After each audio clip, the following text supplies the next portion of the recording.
We are 22 West Radio. From the 22 West board. Radio is 22westmedia.com and 88.1 FM KKJZ HD3 Okay, here we go. Long Beach, Los Angeles. Welcome to another edition of the Golden Spotlight. Yes, it's a new semester, and, well, I'm glad to be back. So at this time, I would like my guest to please introduce himself. Hey, Rob. Patrick Bucher here. Thanks for reaching out. I'm a comedian, and I live here in Long Beach, so we got lots to talk about, right? Yeah. Yeah. So, one of the things I like to do is I like to start off in the beginning. So I start off slow with each school setting and stuff. For instance, elementary and stuff. Did you grow up with siblings? Yeah, I'm from the Midwest. I grew up in Minnesota. I had, 3 brothers and a sister, and I lived in Minnesota until I was 35. I went to college there, everything, and then ended up staying there for until I was 35, mainly because I was doing some comedy in Minneapolis at the time, when comedy was booming in the mid-'80s. So I did 6 years of comedy in Minneapolis, and then I moved out to California in '91 and been here ever since. Wow. Yeah.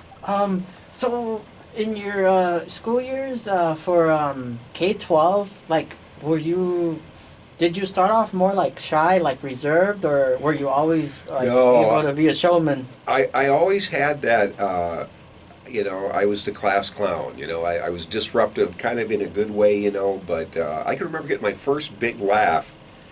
I think I was in 4th grade. I can't really remember what it was about. It had a football was part of it, but I don't remember. But all I remember is whatever I said, I got a big roar from the class, and it was the first time, it really dawned on me the power of comedy, And so I never acted on it for years after that, but I certainly have used my comedic abilities to get through school, because it doesn't matter how old you are, there's bullying in every era. There just wasn't guns back then, but you had to be funny, or you had to hang out with tough guys to get through all that stuff.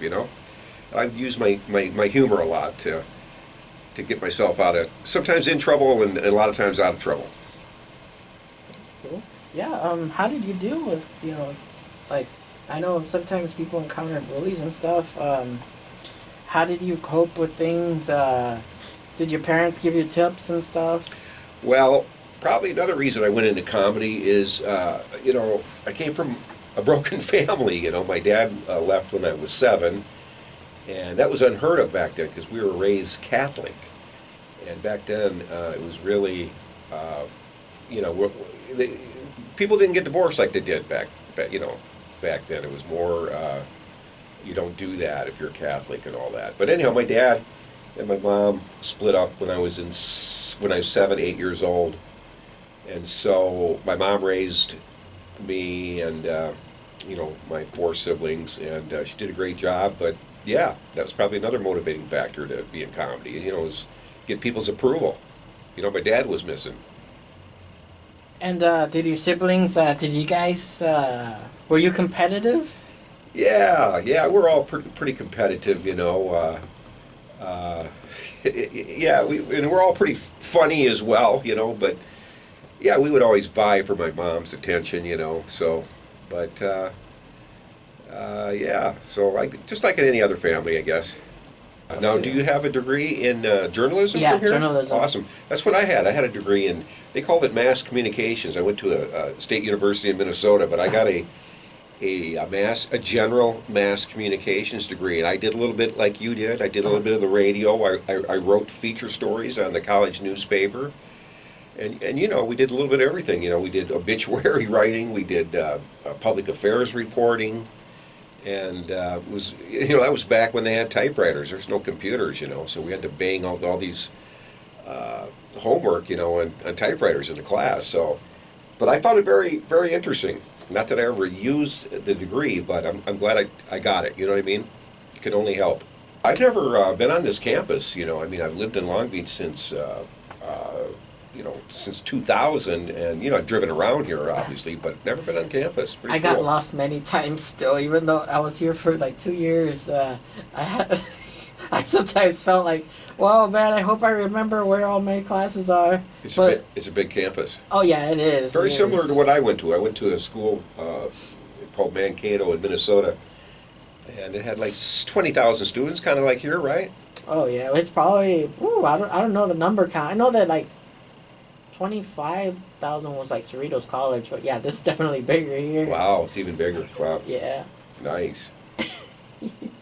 But I think it's so cool. Like you were mentioning how you had a similar background in schooling. I was wondering, one of the typical questions I ask my guests is, senior year is often the year where like people ask themselves like, what am I gonna do next? What school do I want to go to? What do I want to study?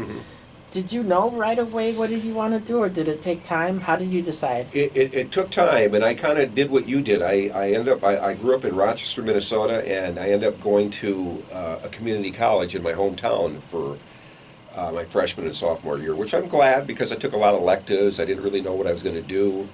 I was kind of, I liked all the classes I was taking. I was kind of leaning towards sociology, something in that, criminology. And I ended up getting a sociology degree, and then I went back real quick after I first graduated and went back and got a degree in mass communications, because back then I was very young and I thought I wanted a more marketable skill, and so I thought I'd go back and get another undergraduate degree before, I was out of school too long and never went back. So I did that real quick. But no, I didn't know what I was going to do. So I think community colleges are good for that, to help you kind of buy some time and take some classes and figure out what you want to do. And around that time, was that when you like decided to do the comedy, or how did somebody dare you, or how did it happen? Well, that's a good question. And there's another thing, besides just kind of having humor to get in and out of jams. I remember being fascinated by watching back then it was the Tonight Show with Johnny Carson. And I remember I would be mesmerized by some of the comics back then. There wasn't that many comics when I was growing up. It was just like Steve Martin and Robert Klein and Jerry Seinfeld, things like that. So there weren't that many stand-up comics. But I remember whenever they're on the Tonight Show, I would tune in. I was just amazed that they're up there in front of cameras telling jokes. So it was always in the back of my mind. And then it ended up that Minneapolis, after I graduated from college in Mankato, I lived in Arizona and New Mexico, and I was bartending and traveling after college. And a friend of mine actually moved back to Minneapolis to do comedy, and that kind of piqued my interest that he was doing comedy. So I ended up going back to Minneapolis myself a couple years after that, and they had a really good comedy scene there. And what you do to start off is you do a lot of open mics, and they're prevalent around here and other big cities, and you just go and work on an act. You'll get 3 minutes, at an open mic, 3 to 5 minutes, and you just work on an act. And so I did that for 6 years in Minneapolis, and I was getting no younger. I was 35. I started at 28, which is kind of old. And then I did 6 years in Minneapolis. I thought, hey, I better get out to California and see if I can do something out here. So I moved out here in '91 and lived in Hollywood and, pursued it. I went on the road a lot and I did cruise ships and things like that. But I stopped and started many times too, because it's hard to make a living, doing comedy or whatever entertainment you're in. It's very piecemeal. You never know when you're going to get a gig.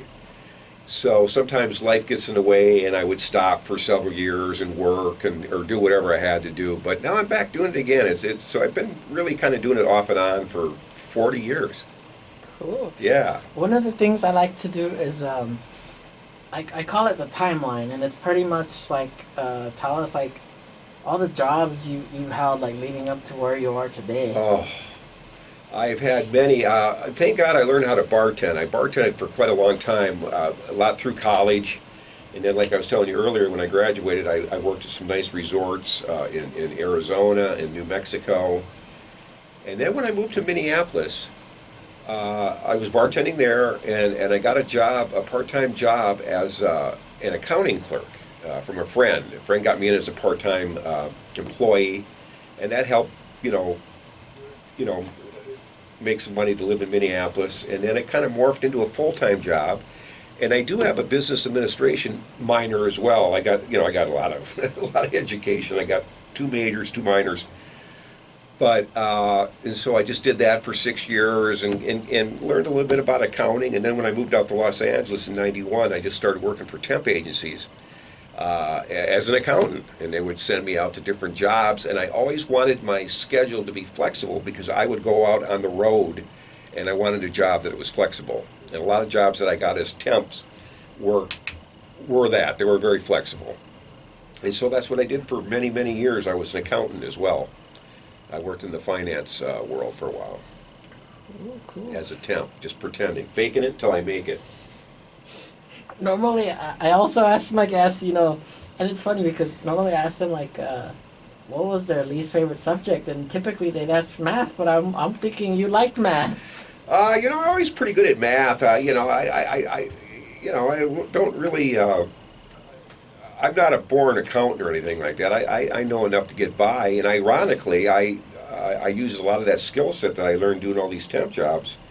I run my own business. I also have a tile company. I sell Mexican tile, and I do my own books, and I know how to use QuickBooks and all that. So everything I've done, I guess my point on this, Rob, is that every job that you do have, it leads you to whatever other job. You'll look back when you get some perspective, and you'll see that all these jobs helped you get to where you got to go. And I don't think it ever stops. I think things will keep changing even for me. Yeah. I think another thing that I ask my guests is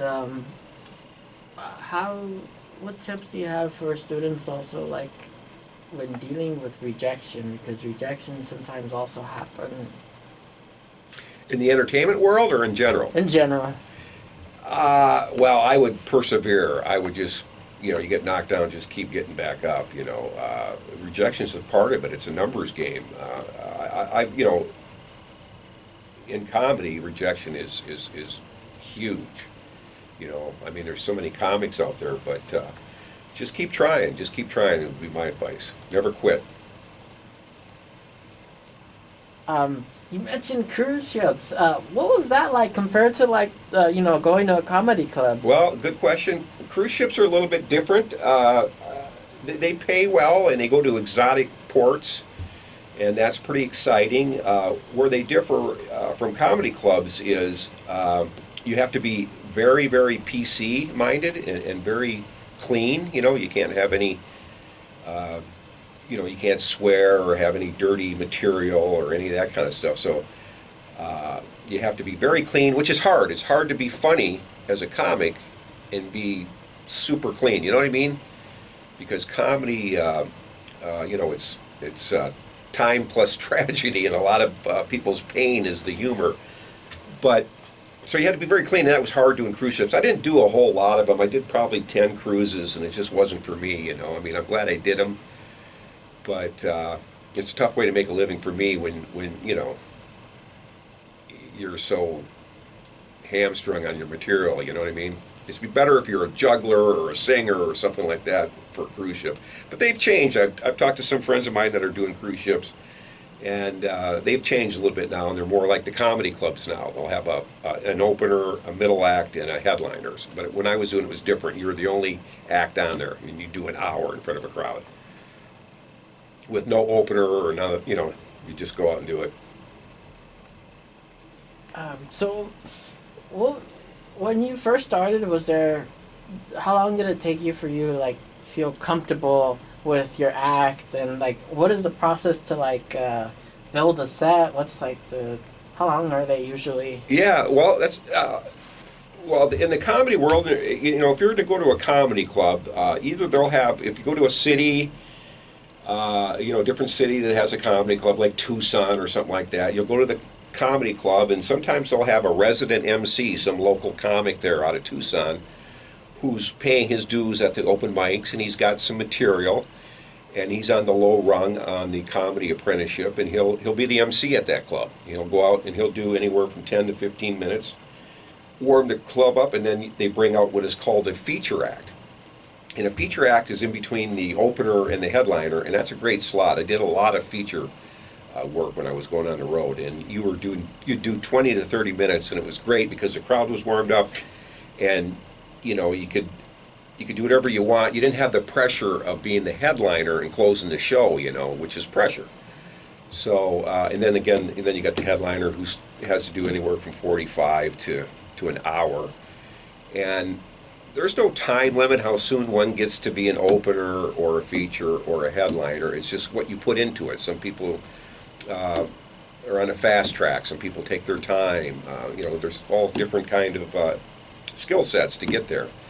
But once you get to a headliner, you should be able to follow any kind of act, and you should be good enough that you can close the show and you handled every kind of situation possible in the comedy world. You know what I mean?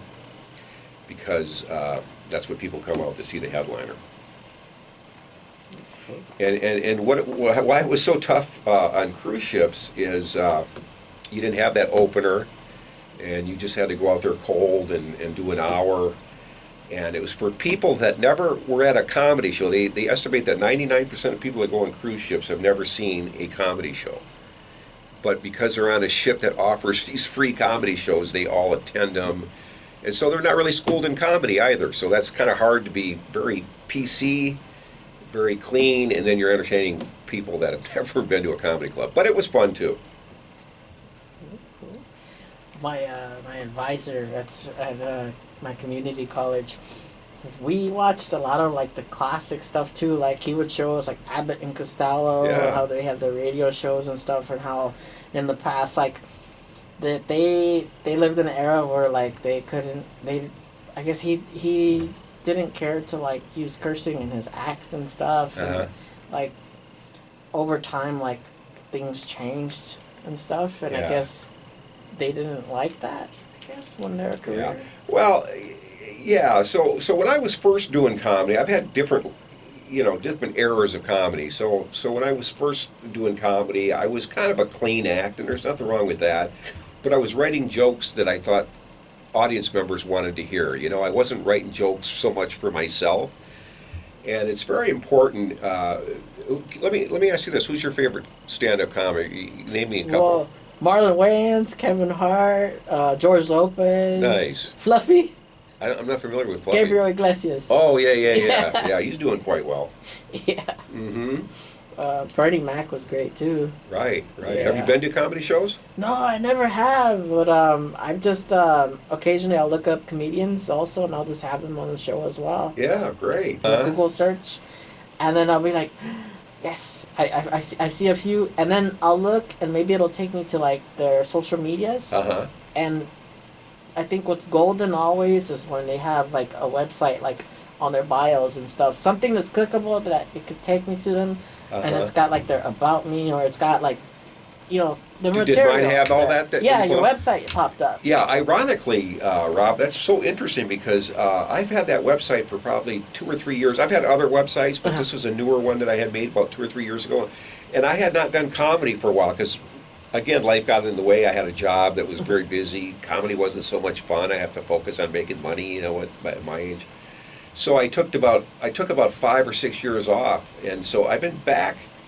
I'm going to be 63 this month, but my mom died when I was 59. I was knocking on 60, and I thought, man, I'm going to come back and do some comedy. But this time around, it's going to be my point of view. I'm not going to write jokes for what I think the audience is. I want to find my point of view. That's very important in comedy. Those comics that you mentioned, they all have point of views, all the good ones, of what they think is funny, not what they think the audience thinks is funny. Hopefully, audiences like it, but it's so important to be authentic, I think, to resonate with people, because they can tell somebody who's contriving comedy as opposed to somebody that really has that point of view and is funny. Mm-hmm. So I'm kind of back doing, finding my point of view, and now I'm starting to get booked again, and so I just fired up my website again. It's not that it hasn't been out there, it's just that I started putting some stuff on it again and putting some of my dates on it.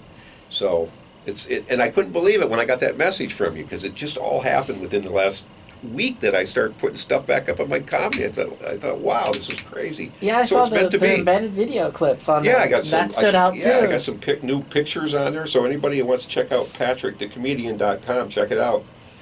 I probably should get on Twitter. What do you think, Rob? Yeah. Are you on it?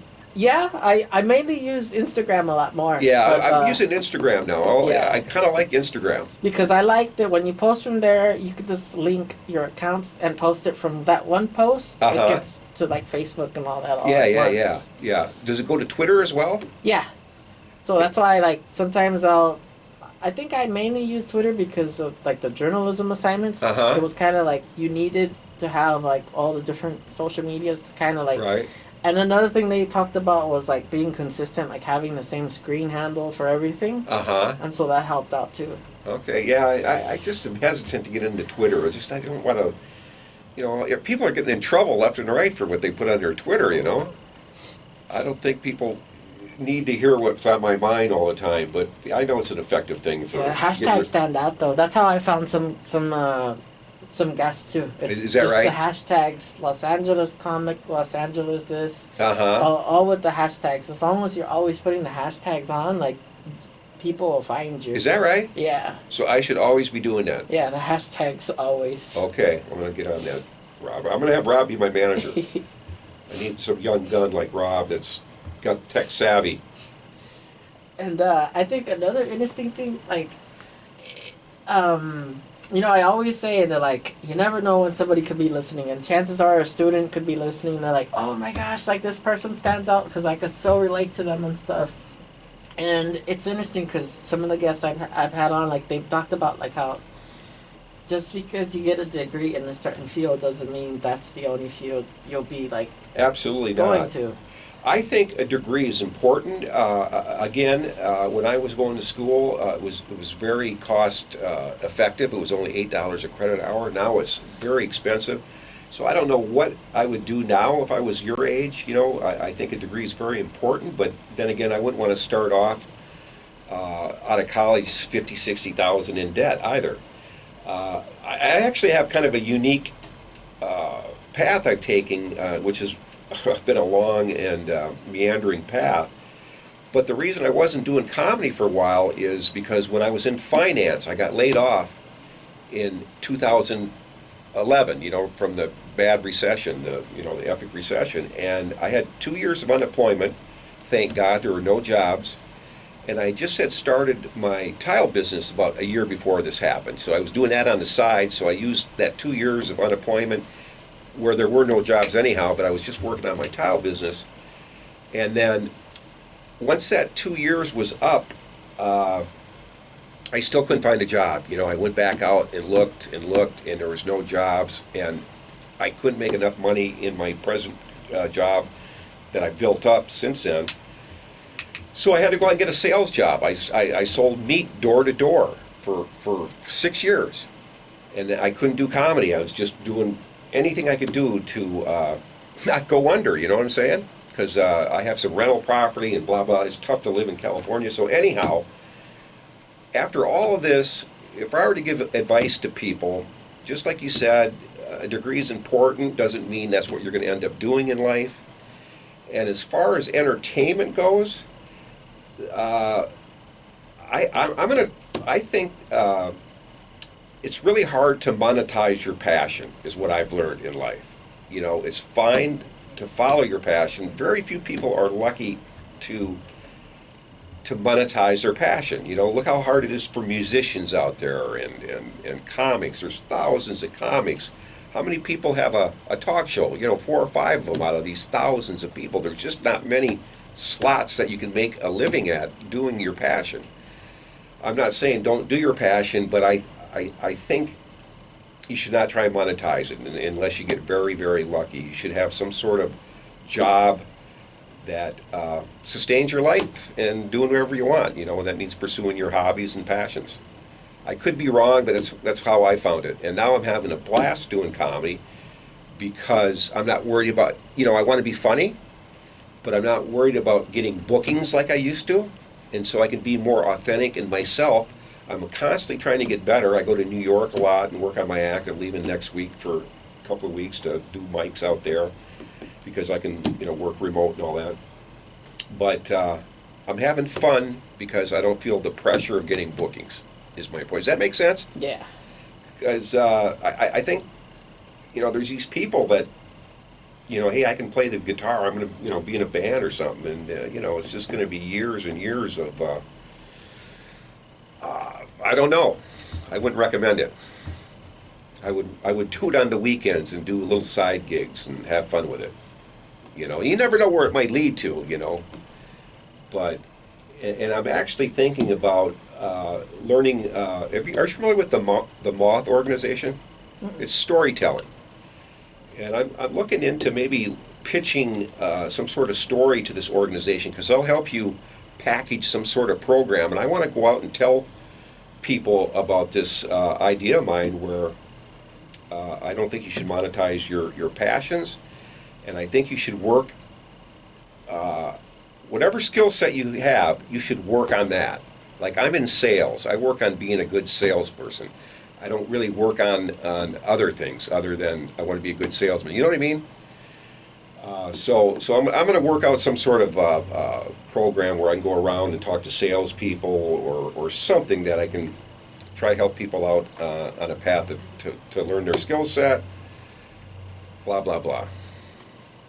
We're going to take our second commercial break, and then we'll be right back. Okay. Ladies and gentlemen, welcome to the Golden Spotlight. We're back on the show with my guest. I just find it so cool, that like you studied like similar courses and stuff, and you managed to get into like entertainment. Like I've always thought like, how do people make the transition to like pursue entertainment when it's like, a whole different field and stuff? How do people like? It's interesting because I even interviewed like law enforcement. I interviewed like a police chief, and he talks about how like his officers like they all have degrees in other fields. Right. You don't necessarily have to be in criminal justice to become like a cop. Right. And like so like all these different type of things. It's like it's so cool. Like I just mix it up, have different guests, and I remember like one time I asked them like, how do you guys get the police dogs? And that was a whole different cool conversation. Yeah, that's pretty too. interesting. How do they? They talked about how like they send somebody to like Europe or something, and like they like look at the dogs personally and see like, oh, I picked that one. So it's like, oh, that's pretty interesting, and like that the dog lives with the particular cop that they're partnered with. Yeah. It's quite a bond, that's for sure. They're usually German Shepherds too, which are a very special breed for that. Taking commands and that bond, that certain bond they have. Yeah, it's crazy how life works out. It's just, I can't emphasize, just work on what your skill set is and do your passion on the side. Mm-hmm. I think that's really the key to life because you're going to be very unhappy if you're trying to find your passion and you're getting rejection upon rejection. Time goes by so fast. Apparently, we only have 1 minute. I always ask my guests this question. Mm-hmm. Where do you see yourself after retirement, and what would you like your legacy to be? Oh, that's a great question. I hope to spend, I have a great affinity for Mexico. I like going to Mexico a lot. I'm always taking Spanish classes. I go to Mexico City and take language classes. I hope to spend, half of my retirement abroad, hopefully in Mexico somewhere. And I think I'll keep working with my tile, selling Mexican tile till I'm, for a long time, into my 70s, God willing. And I'm going to just keep doing comedy and just stay active, Just keep trying and keep following whatever interests you too. Just anything that interests you, look into it, follow it. Work on your skill set. Don't try and monetize your passion.